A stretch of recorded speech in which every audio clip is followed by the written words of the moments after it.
The streets hold many secrets.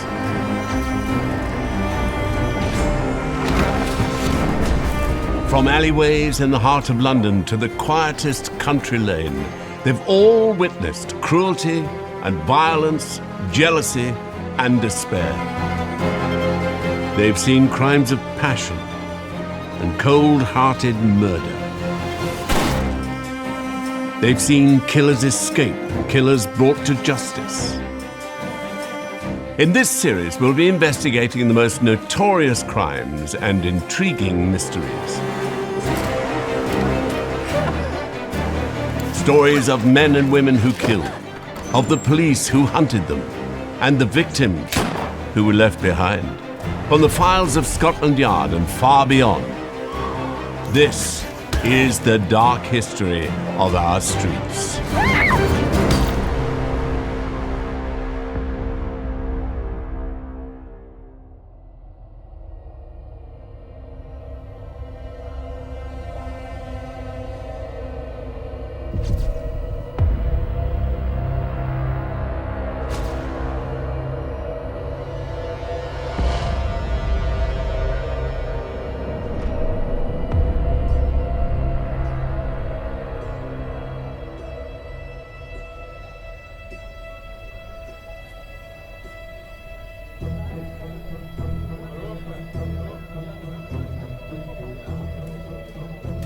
They called it the Autumn of Terror. In the last months of 1888, somebody was murdering women on the streets of London. A killer who struck with terrible violence before disappearing into the night. A killer who eluded the best of Scotland Yard. A killer the press dubbed Jack the Ripper. First had been Polly Nichols, a 43-year-old mother of 5. Her body had been discovered in the street on the 31st of August. 8 days later, they found the body of Annie Chapman. She had been a coachman's wife. She had middle-class aspirations for her daughters, but her life had been destroyed long before her murder by alcohol. And like Polly, her body had been viciously mutilated after death. What fascinates me about these murders is what it tells us about the individuals. These are not faceless, anonymous victims. It's something where, from the start, because they're known, people talk about it. There was actually a certain degree of victim blaming, where it was believed that these women were responsible for their own failures in life because they were indolent, because they were morally defect. And so, naturally, this is the consequence of what you get for being that way. The Jack the Ripper murders was one of the first instances of a media frenzy. It was in the press interest to play up the horrors of the East End, because that sold newspapers. They would write articles explaining the darkness, the dangers, the terror of the East End of London. What this series of murders did was draw the attention of the establishment, and people came to visit the East End to see for themselves what was going on. And that was largely through what was being published in the newspapers.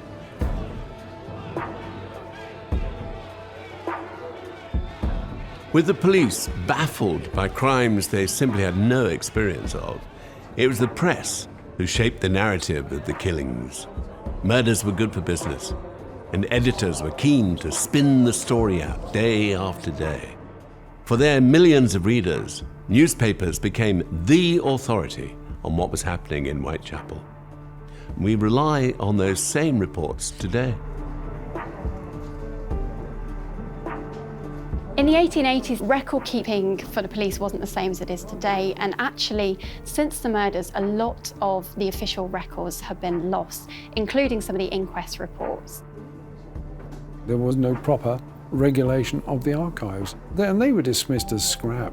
It was common practice, if they wanted a bit of space for some new papers, to just send somebody into the basement and say, you know, take out a handful of something, get rid of it and just move everything in. We also have less than we would have done because during the Second World War, a number of police records were destroyed in bombing. You have an amount of material in the National Archives at Kew, but it's pretty small. But the best surviving coherent evidence is, therefore, that from the newspapers. We do have to be very careful because there were lots of inconsistencies in these press reports. Partly this was because the police were very tight-lipped at the time of the murders, that they didn't give much away to the press.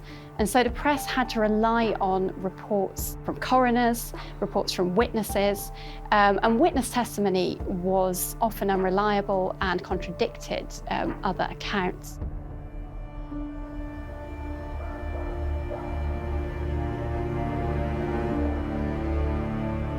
Nowhere is that lens more distorting than when it comes to the women murdered that autumn.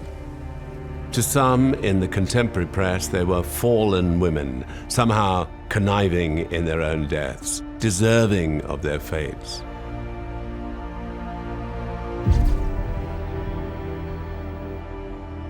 Some newspapers really felt that the circumstances surrounding poverty, especially in the East End, were appalling. But at the same time, there was also disgust. The Daily Telegraph, for example, emphasised the vice and criminality of the people of Whitechapel and talked about how the authorities needed to be regulating them, particularly those who lived in common lodging houses and prostitutes. There was a rather nasty slant in some of the reporting that suggested that the poor of the East End had brought this upon themselves, by being so licentious and drunken and idle and unproductive. This was a kind of natural, even necessary, sort of like the Grim Reaper's scythe, clearing them away. If the investigation starts from a place of these women are society's waste, they're morally defect, everybody who lives in Whitechapel is one of society's losers, there's going to be an attitude of contempt. So they're going to cast all sorts of aspersions, and they're going to have all sorts of prejudices when they approach this case.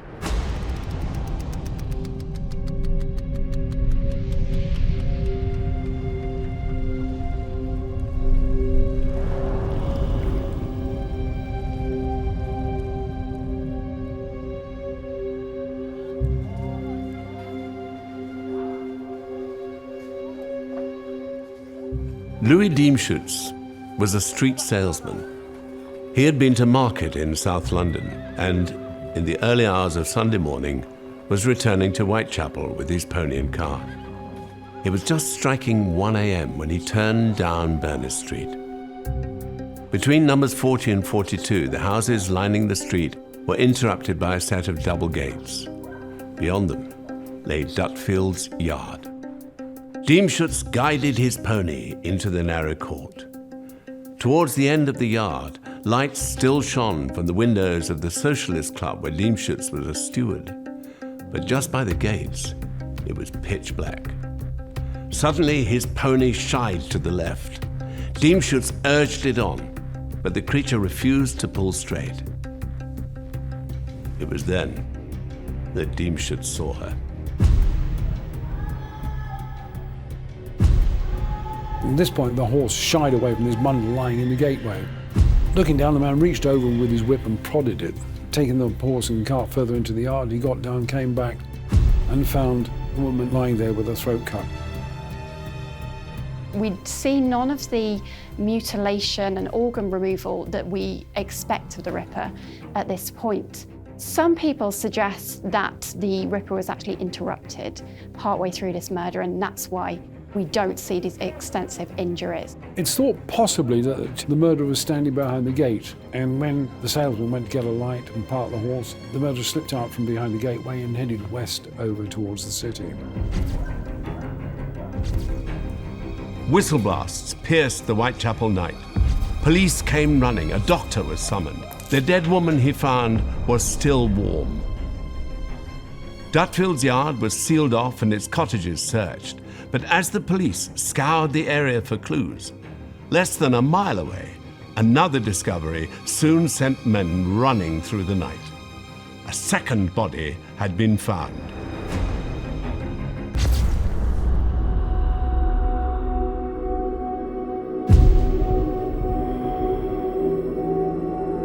The last day of September 1888 saw two women found murdered on the streets of London. It was 1 a.m. when the first was discovered in Dutfield's yard, Whitechapel, and just 45 minutes later, the second would be found less than a mile away.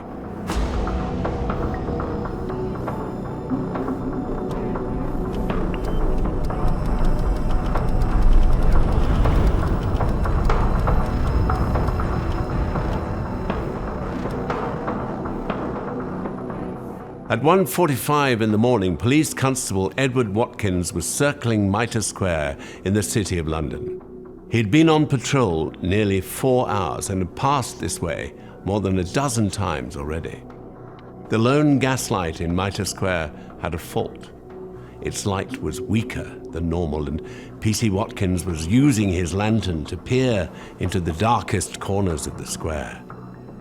And that is how, on his 15th patrol of the night, he found her. The throat has been cut, been slashed down the face. The tip of the nose is missing. She's been ripped open from the vagina to the breastbone. Inside is lifted out and dropped over one shoulder. And a kidney has been removed. This is a body where there is clearly anger. There's clearly a very determined attempt to damage, to hurt, to humiliate. It seems surprising that, given Whitechapel by then was swarming with police and detectives actually looking for the killer, how on earth was he able to kill twice on the same night? This was also the only one of the murder sites that was actually in the jurisdiction of the City of London Police rather than the Metropolitan Police. It would have been very easy for the murderer to have slipped from Berners Street into the city. You've got to remember, as far as police are concerned, these were two separate forces. Police powers stopped at the boundary. In fact, it makes more sense for him to move to another area, because police from that area have got to be informed of what has happened. So everything works in his favour by crossing the boundary. Despite the watchman on duty in a warehouse opposite, despite PC Watkins' regular patrols, nobody had heard a thing. But as police scoured the area in nearby Goulston Street, another discovery was made. Discarded in a doorway was a large scrap of material. It had been sliced from the apron of the woman lying in Mitre Square and was smeared with blood. Just above the piece of apron, on the black painted door jamb, someone had written a message. Reports vary as to which it was. The Jews are not the men that shall be blamed for nothing, or the Jews are the men that will not be blamed for nothing.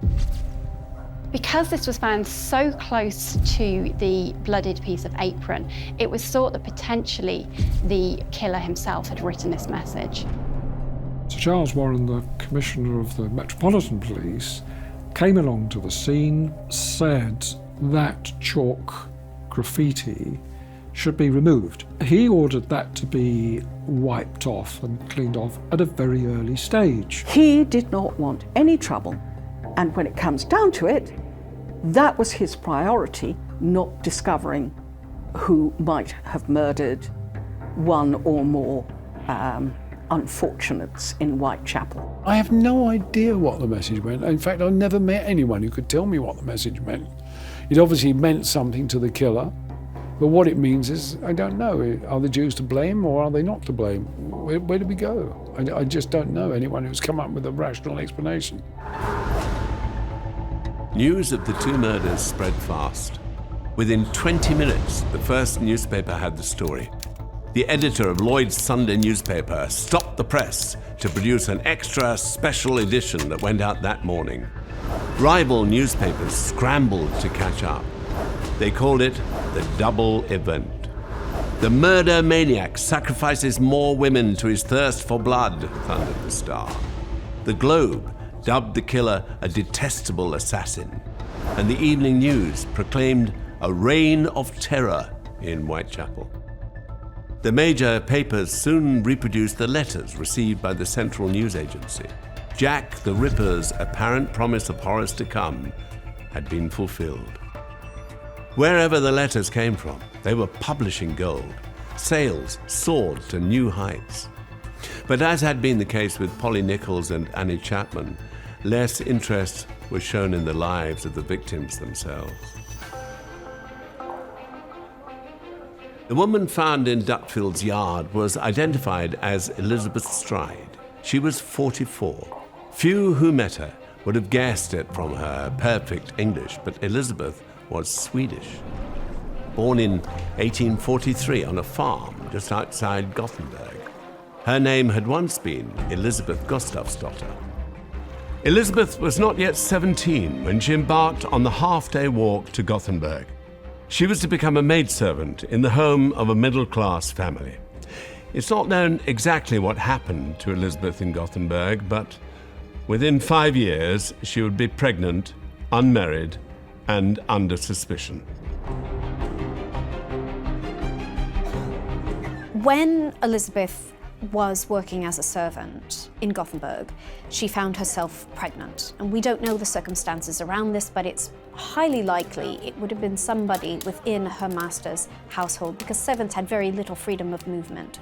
At this time in Gothenburg, there was a scheme that had been brought in, which was to regulate prostitution. A prostitutes register was created, and this was to keep the general population safe from venereal disease and syphilis. Now, any women suspected of being prostitutes, meaning single women who were pregnant, mistresses of men, were also put on this register. Elizabeth went on the prostitution registers and had to be examined for sexually transmitted diseases on a regular basis. And at 7 months pregnant, it was found that she'd contracted syphilis and she miscarried her baby. Elizabeth eventually secured a new position and her name was removed from the register. But the public humiliation could not so easily be forgotten. Perhaps that's why she chose to leave. In 1866, Elizabeth boarded a ship for England. She had no intention of going back. In London, Elizabeth found work as a servant. In time, she also found a husband, a carpenter named John Stride. Though their marriage would be a troubled one, John's death in 1884 seemed to break something in Elizabeth. The last years of her life were marred by arrests for soliciting, drunken disorder, and obscene language. She had learned that if the world didn't care about her, she was going to take the world for a ride. And she became a con artist. And she lied about having been in the wreck of the Princess Alice, which was a pleasure cruiser which went down on the Thames. She had lied to another woman who thought that Elizabeth was her sister. She had lied about having an industrial accident in a laundry that she had worked in. All of this to try to eke by and make a living. She drifts into alcoholism and back into her original trade of prostitution, based in Whitechapel. For somebody who had gone through the trauma that she experienced in Sweden, being in prostitution, having contracted syphilis, having miscarried, and to have to go into this line of work again after all these years of not being in it would have been incredibly difficult.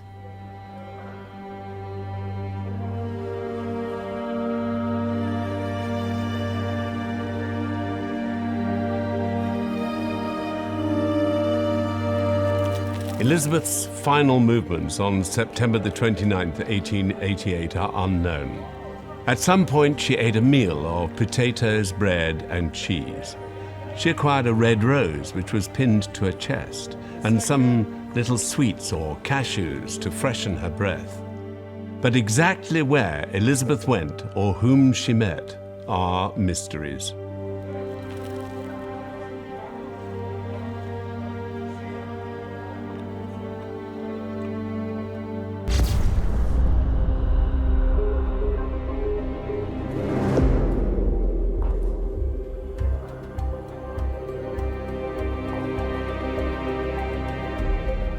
We don't know why Elizabeth Stride was out on the night she was killed. We don't know who she met, but several witnesses claim to have seen her. One man called Matthew Packer, who was a greengrocer, suggested that he'd sold grapes to Elizabeth Stride and a man who may have been her murderer, although he didn't come forward until a few days after the murder, and he did keep changing his story.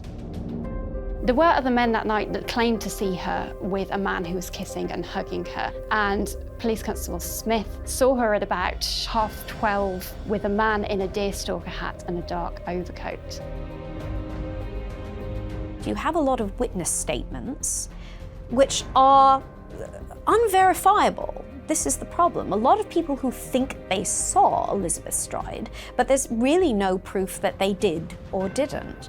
One was by Israel Schwartz, who didn't speak any English, but he had believed he had seen two people arguing nearby Dutfield's yard, and the man had pushed a woman he believed to be Elizabeth Stride into the road. However, he was scared off and ran away quite quickly before he could ascertain anything. Was the man Schwartz saw Jack the Ripper? Or was Elizabeth's murder completely unconnected with the other cases?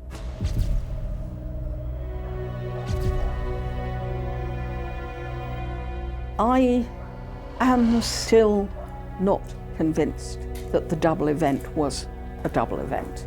It's doubtful whether she was a Jack the Ripper victim. The knife that was used to cut her throat was very blunt. It's plausible that both murders were actually committed by different people and that it was just coincidence, that they happened to be committed so close together and within such a short space of time. Elizabeth at this time had been separated from her then partner, a man called Michael Kidney, who was violent and who she had left on a number of other occasions. So whether it was Michael Kidney or whether it was somebody else is questionable. At the time, there were policemen involved in the case who also thought that she was not a Jack the Ripper victim. But as far as the senior officers were concerned, she was a Jack the Ripper victim. There are few such doubts about the other victim found that night, the woman in Mitre Square. It was not until the 5th of October, 5 days after the murder, that she was identified. Her name was Catherine Eddowes. The injuries she suffered left no doubt that this was the work of Jack the Ripper.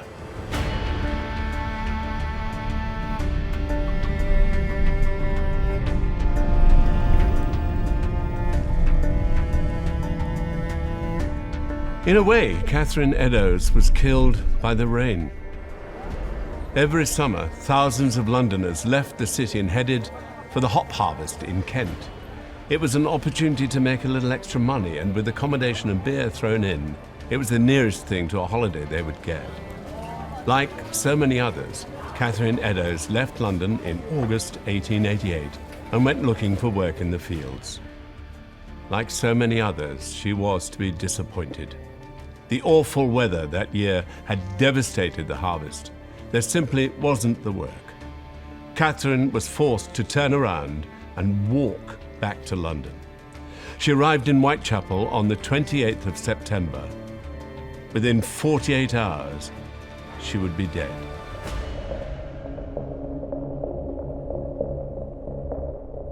Her life had taken her all over the country. She was born in Wolverhampton, but life among the factories of the Black Country was not for her. In 1862, she met a traveling peddler named Thomas Conway, who quickly caught her eye. Aged 20 and pregnant with her first child, Catherine left Wolverhampton behind for a life on the road. It was one of uncertainty and frequent hardship. She didn't marry Thomas Conway, we don't think, but she did have children with him and was with him for 20 years. It's important really not to romanticize the life that Catherine and Thomas Conway had on the road together. They had no home of their own. And while it may have seemed fun standing on the corners singing ballads to anybody who was interested potentially in listening and buying them, this was not a stable life at all, especially if you had children.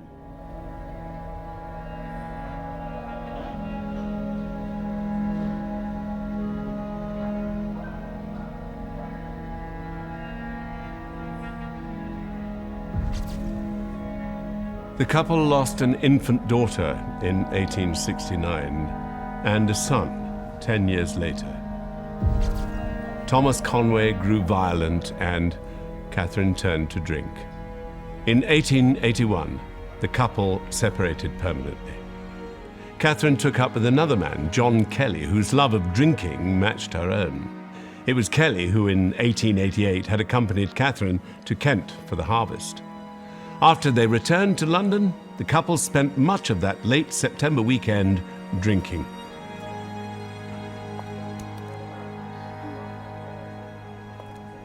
They pawned his boots for £5, which was a good sum of money really for them. She then went off and, perhaps had a meal, but also got drunk.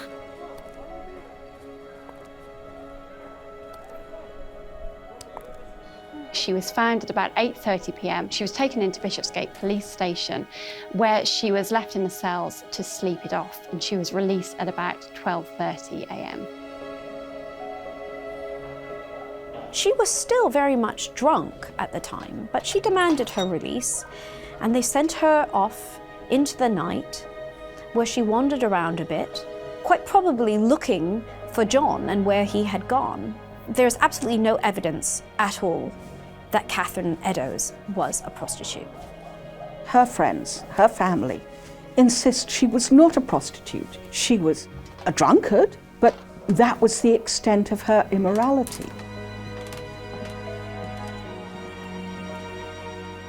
At 1:35 a.m., 3 men were leaving the Imperial Club on Duke Street when they saw a woman and a man standing together by a passageway leading to Mitre Square.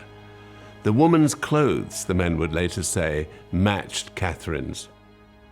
Just 10 minutes later, her body was found in Mitre Square. But, as had been the case after the murder of Annie Chapman, there were no further murders for weeks. For more than a month, in fact, Jack the Ripper lay low.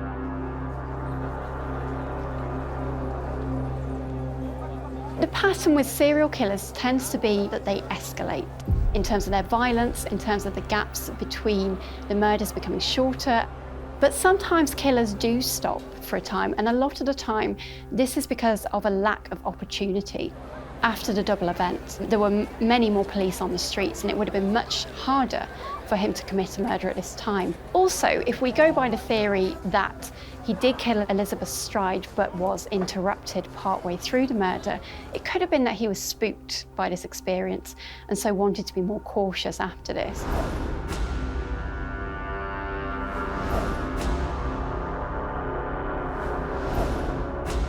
As the weeks passed, journalists became more desperate for new angles. Was the Ripper Jewish, or a doctor, or a madman, or all three? Could bloodhounds be used to help find him? Were the police not doing enough, or were they doing too much and letting criminals elsewhere in the city off the hook? While the press dug ever deeper for stories, on the 16th of October, George Lusk, the head of a local vigilance committee, received a package. It was a small 3-inch square cardboard box. inside was another letter. And with the letter was part of a kidney.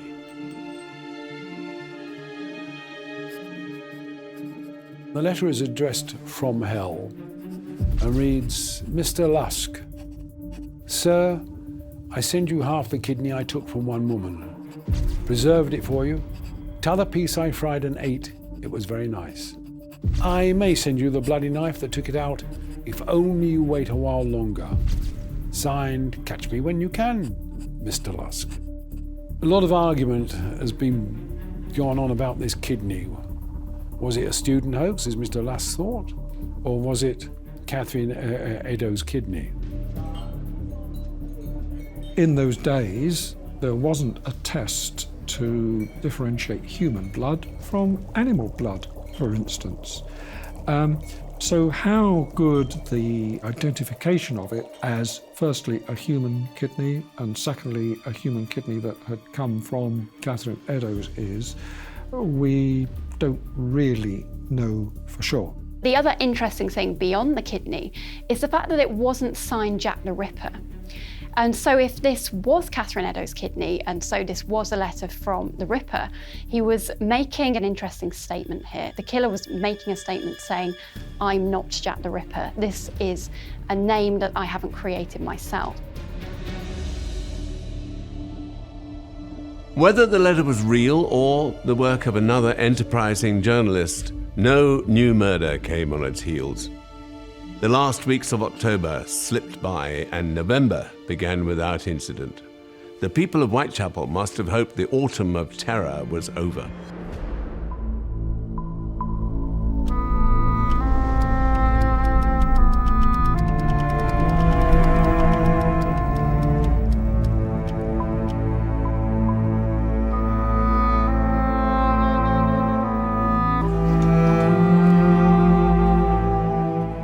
The lodger of number 13 Miller's Court was behind on the rent.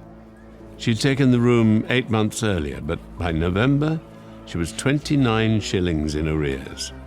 So that Friday morning, the landlord sent his assistant to collect. Miller's Court was little more than an alleyway, flanked by workers' cottages and public toilets.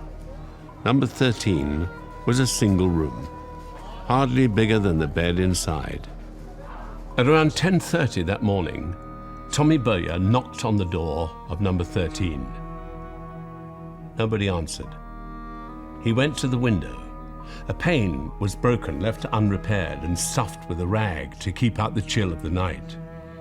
Bowyer reached through and pulled the muslin curtain aside. What he saw in the tiny room beyond sent him running from the courtyard.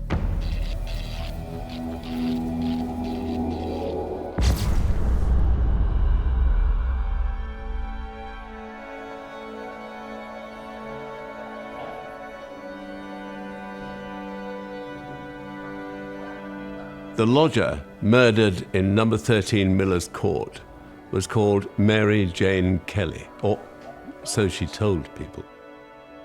Less is known about the life of Mary Jane than any of the other victims.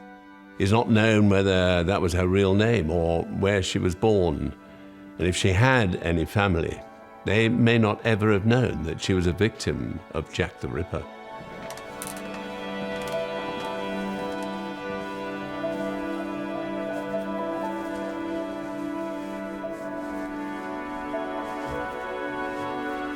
Of the 5 women, Mary Jane Kelly is the biggest enigma.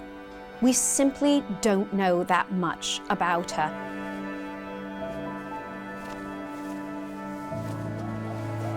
She was different to the other victims in that she was much younger. She was around 25. They were all in their 40s when they were murdered.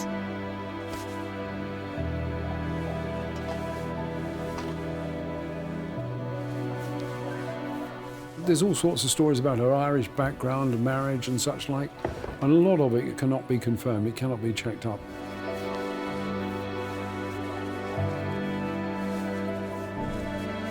Really, since the time of the murders, people have been trying to investigate her past, have tried to find some sort of record of her somewhere.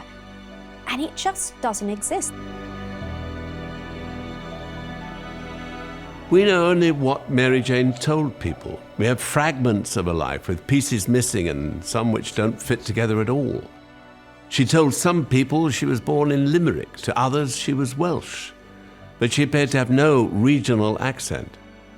When she first came to London, around 1883, she worked at an upmarket brothel in the West End. But over the next 5 years, her circumstances would change. She's the victim that we can see most clearly as a career prostitute. There are stories that she went to France for some time and that potentially she was lured into a brothel there but somehow managed to escape. Now this would explain why she did not go back to the West End, she did not go back to Knightsbridge, because she was hiding from the people who had trafficked her.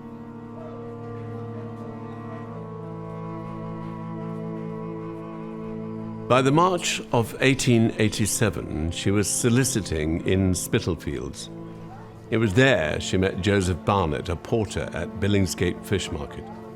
The pair was soon an item, moving from dingy room to dingy room. In the spring of 1888, they arrived at number 13 Miller's Court. For a time, Mary Jane was able to leave prostitution behind, but when Barnett lost his job and their debts began to mount, she was forced back onto the streets. Her relationship with Barnett fell apart. He left her on the 30th of October. Like much of the rest of her history, Mary Jane's movements on the last day of her life are unclear.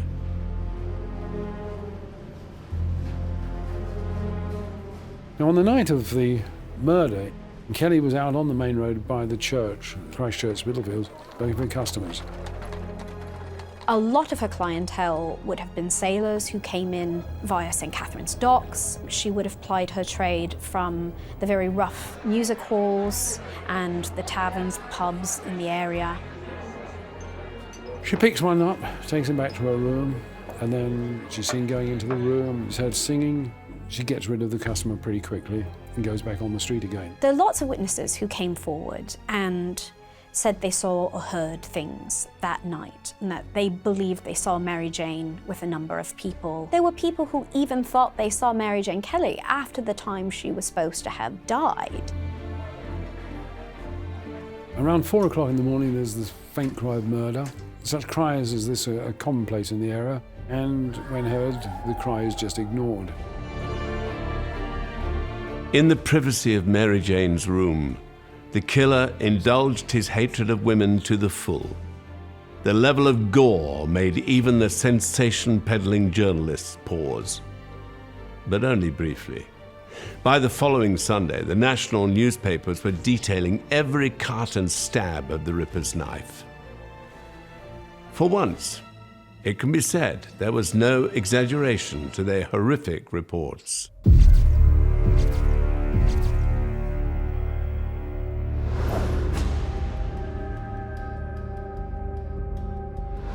A fifth woman was now dead. But police were still no closer to finding the man responsible. The fear was that he would keep killing until he was caught. But after the horrors of Miller's Court, weeks passed, then months, then years. There were still murders, of course, and violent ones, in Whitechapel as elsewhere. And journalists would try to keep the story going, linking new crimes to old horrors.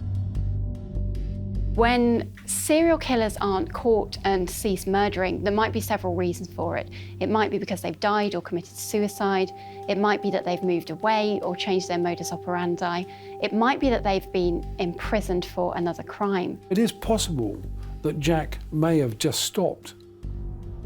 By the brutal murder of Mary Kelly, he's achieved all that he wants to do to a woman's body.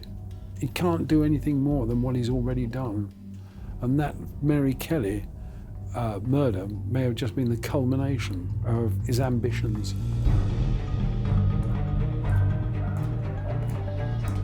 The disappearance of the killer robbed press and public of an arrest, trial, and execution, of an ending to the story, of any meaning to it at all. That didn't stop the theories. Police still had their suspects, an English barrister, a Polish Jew, a Russian petty criminal, but no compelling evidence for any of them. In the many decades since, the list of suspects has only grown. Even now, hardly a year goes by without some new claim to have solved the unsolvable.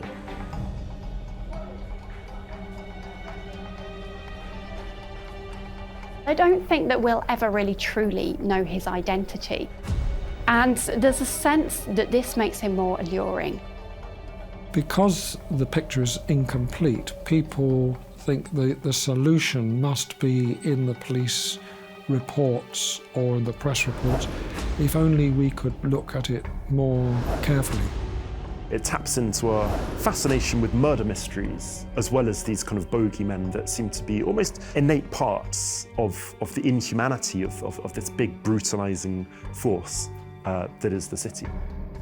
Because we know nothing about him, and we don't know anything about him, he can be as imaginatively created as you want. He can satisfy us in all different spheres, films, books, ballet.